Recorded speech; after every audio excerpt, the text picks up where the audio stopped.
अपना कार्य करते हुए भी हमारा ध्यान सिमरन करने से ना हटे, यह कैसे संभव है? जब हम सिमरन कर रहे होते हैं तो हम प्रभु को याद कर रहे होते हैं।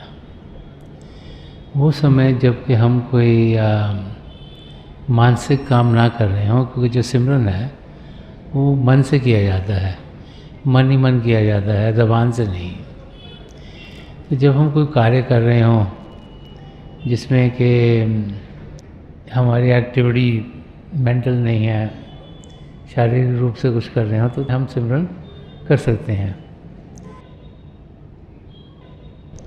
जैसे वो कहावत है, हथ कार वल दिल यार वल के, इंसान काम करता रहता है जो भी कर रहा है, लेकिन उसका ध्यान पिता परमेश्वर की ओर हो। तो जब भी हम सिमरन करें, हम देखें कि हमारा ध्यान प्रभु की ओर होना चाहिए। अगर हमारा ध्यान बाहर की चीज़ों में जाएगा तो फिर हम सिमरन ठीक तरीके से कर नहीं पाएंगे, क्योंकि जिस ओर हम ध्यान करेंगे उसी किस्म के ख्यालात हमें आएंगे। तो ज़रूरी है कि हम जब भी सिमरन करें, हम हाथों से चाहे कुछ कर सकते हैं, लेकिन ध्यान प्रभु की ओर होना चाहिए। और जब ध्यान प्रभु की ओर होगा और हम उसकी प्रैक्टिस करेंगे सिमरन की, तो फिर हम देखेंगे कि जब भी हम आंखें बंद करेंगे, सिमरन करेंगे या प्रभु के नाम का जाप करेंगे, कुछ काम कर रहे हैं, आंखें खुली भी हों, जब अभ्यास नहीं कर रहे, खाली सिमरन आप कर रहे हैं, तो आपकी अटेंशन सिमरन की ओर होगी। तो जितनी ज़्यादा अटेंशन सिमरन की ओर होगी, तभी हम देखेंगे कि हम सही तरीके से सिमरन कर सकते हैं। जैसे अगर आप घर में कुछ भी काम कर रहे हैं, घर में कई फिज़िकल वर्क होते हैं जो इंसान को हाथों से करता है, कुछ करता है, तो वो अगर कर रहे हैं तो उस वक्त हम सिमरन ज़रूर कर सकते हैं। ऐसे ही जैसे मिशन में अगर आप लंगर में हो, लंगर में लोग बहुत सेवा करते हैं, कोई सब्ज़ी बनाने में लगा है, कोई चीज़ें सब्जियां काट रहा है, कोई बना रहा है, कोई चपातियाँ बना रहा है, कोई आटे को गूंद रहा है। जब हम फिज़िकल वर्क कर रहे हों तो उस वक़्त हम सिमरन डेफिनेटली कर सकते हैं, और तब हमारा ध्यान फिर पिता परमेश्वर में ही रहेगा। हमारी आध्यात्मिक सेहत पर हमारी शारीरिक और मानसिक सेहत कैसे निर्भर है? जो हमारा असली रूप है वो शारीरिक नहीं, मानसिक नहीं, लेकिन आत्मिक है। जितनी देर आत्मा इस शरीर में रहती है उतनी देर ये शरीर जीवित रहता है। तो अगर हमारी आत्मा तंदुरुस्त ना हो, अगर उसको खुराक ना मिले, तो फिर हमारी मानसिक हालत और शारीरिक हालत कभी ठीक नहीं हो सकती। वही बुनियाद है जिसके ऊपर ये शरीर चल रहा है। इसीलिए संत कृपाल सिंह जी महाराज फरमाते थे कि on spiritual health depends the health of the body and the mind. कि हमें अगर सही तरीके से जीना है तो हमें अपने रूह को तंदुरुस्त करना होगा। हम लोग ऊपर की चीज़ों को ठीक करते हैं, अंदर की गहराई तक पहुंचते नहीं। हम सोचते हैं कि शायद व्यायाम करके शरीर को ठीक रख सकते हैं, पढ़ लिख के मन को शार्प कर सकते हैं, लेकिन हम भूल जाते हैं कि अगर रूह को ठीक कर लेंगे तो ये चीज़ें खुद ब खुद ठीक होनी शुरू हो जाएंगी। हमने अपना ध्यान अपनी आत्मिक तरक्की की ओर करना है। हम सबके लिए बहुत ज़रूरी है कि हम अपनी मंजिल की ओर बढ़ें। तो उसके लिए ज़रूरी है कि आत्मा की ओर ध्यान दिया जाए। जो जो चीज़ें आत्मा के लिए बेहतर हैं वो हमें करनी ज़रूरी हैं। और जब आत्मिक तंदुरुस्ती होगी तो हम देखेंगे कि हमारी मानसिक और हमारी शारीरिक तकलीफ़ें खुद ब खुद दूर हो जाएंगी। बच्चों को प्यार से समझाने पर यदि वे ना माने और हमें उन्हें गुस्सा करना पड़े, तो क्या ये भी हिंसा है?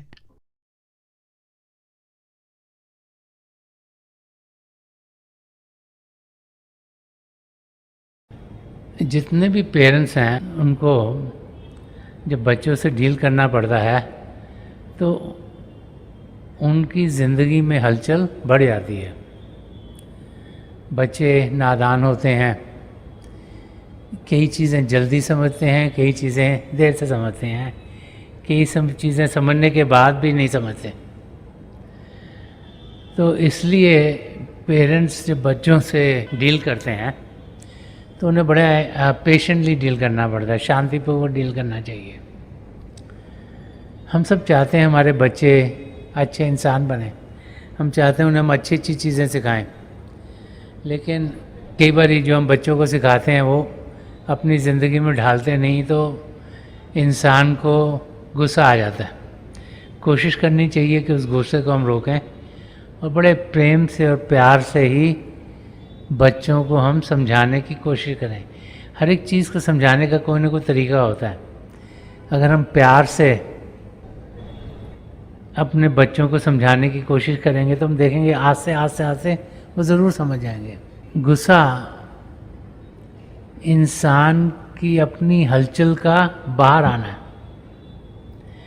जब हम कुछ चीज़ जो करना चाहते हैं उसे कर नहीं पाते और जो अपने ख्यालात हैं उसे पूरी तरह से किसी तक पहुंचा नहीं पाते, तो हमारे अंदर गुस्सा आ जाता है।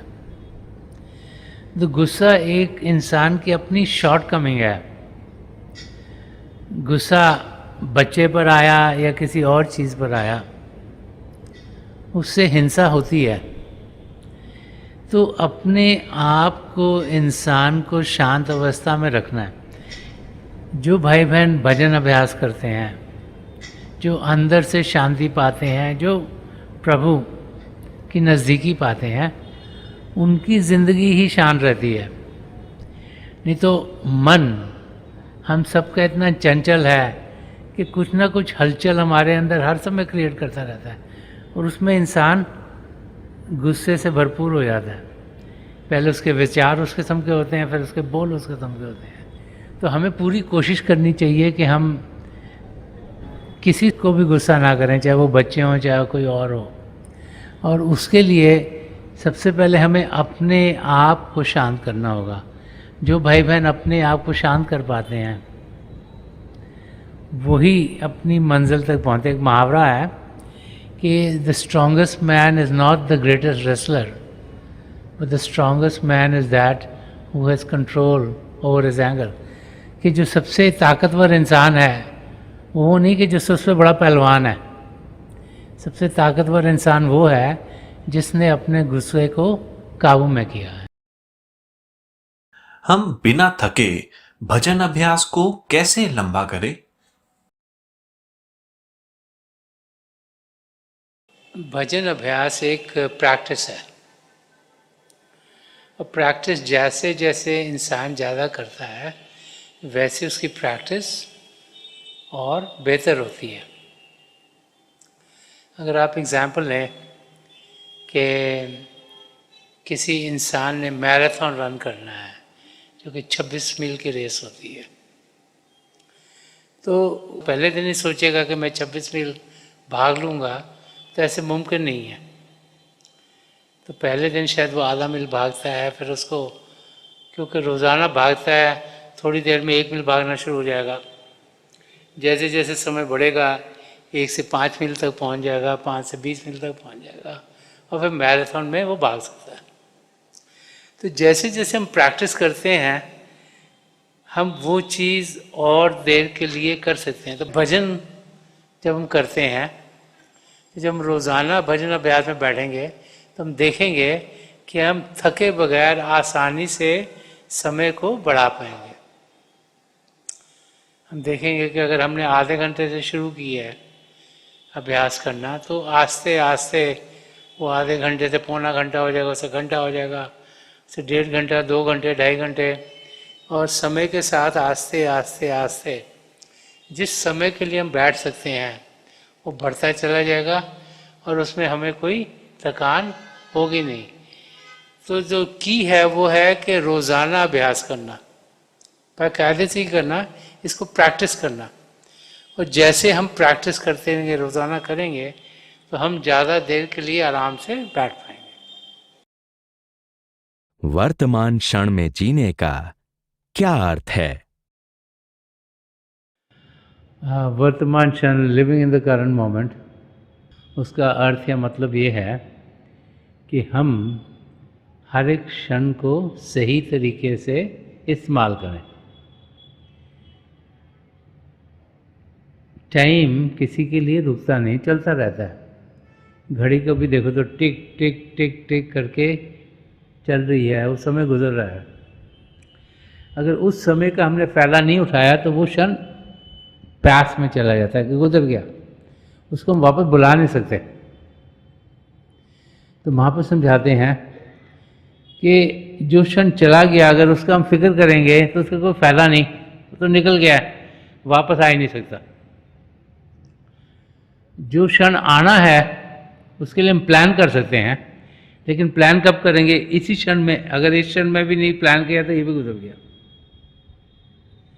तो इस क्षण का हमने पूरा फायदा उठाना है। तो कैसे उठाएंगे? कि इस क्षण को हम उस ओर लगाएं जिससे हमें प्रभु की नज़दीकी मिले। संत कृपाल सिंह जी महाराज फरमाते थे कि जो भी हम कर रहे हैं, जो हमें प्रभु की नज़दीकी दिलवाता है, वो अच्छा है, और जो कुछ हमारी ज़िंदगी में प्रभु से हमें दूर लेके जाता है वो खराब है। तो हमें अच्छी चीज़ें करनी चाहिए। हमें जो ये क्षण है जो हमारे सामने है,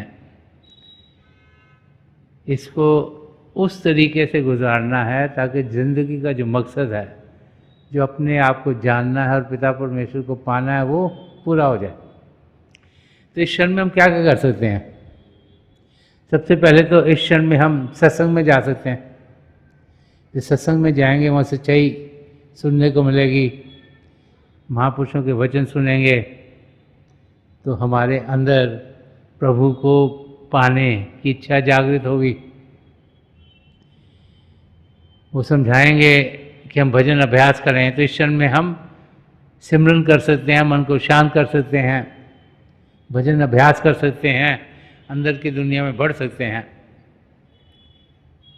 बार बार महापुरुष भी समझा गए हैं कि जो सेवा का फल है वो बहुत मीठा होता है।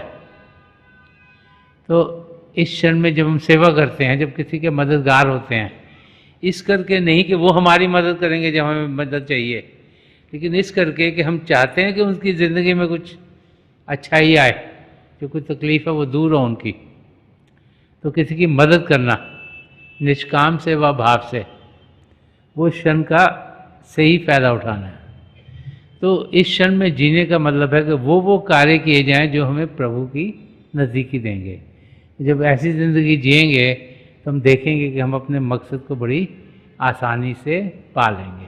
तो थोड़ी देर के लिए आप सब अभ्यास के लिए बैठ जाइएगा। आप जहाँ भी बैठे आराम से बैठिएगा, अपनी आंखें बंद कर लीजिएगा। ये जो आँखों के डेले आई बॉल हैं सीधे सामने होने चाहिए। आंखें बंद करते ही वो भाई बहन जिन्हें नाम की देन मिली है, आप सिमरन कीजिएगा। और जो भाई बहन यहाँ नए हैं, आप पिता परमेश्वर के किसी भी जाति नाम का जाप कीजिएगा। जाप मन ही मन करना, ऊंचा नहीं दोहराना। आपके सामने रोशनी के चिन्ह दिखेंगे और बहुत से नज़ारे आपको देखने को मिलेंगे। जो कुछ दिखता है उसके बीच में देखिएगा, और जो जो आपके लिए बेहतर है वही प्रभु आपकी ज़िंदगी में डालते चले जाएंगे। मेरी पिता परमेश्वर के चरण कमलों में जो पिछली सेंचुरी के महापुरुष हुए हैं, हजूर बाबा सावन सिंह जी महाराज, परम संत कृपाल सिंह जी महाराज और दयाल पुरुष दर्शन सिंह जी महाराज के चरण कमलों में यही प्रार्थना है कि जो जो हम सबके लिए बेहतर हो वही हमारी ज़िंदगी में ढले। हम प्रभु की नज़दीकी पाएँ और उनकी जोत से जुड़ते हुए अंदर के मंडलों में उड़ान कर पाएँ। थोड़ी देर में मैं आपको इस बैठक से उठाऊंगा और मेरी शुभकामनाएं आप सबके साथ हैं।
छोड़ दीजिए जी, प्लीज़ लीव ऑफ।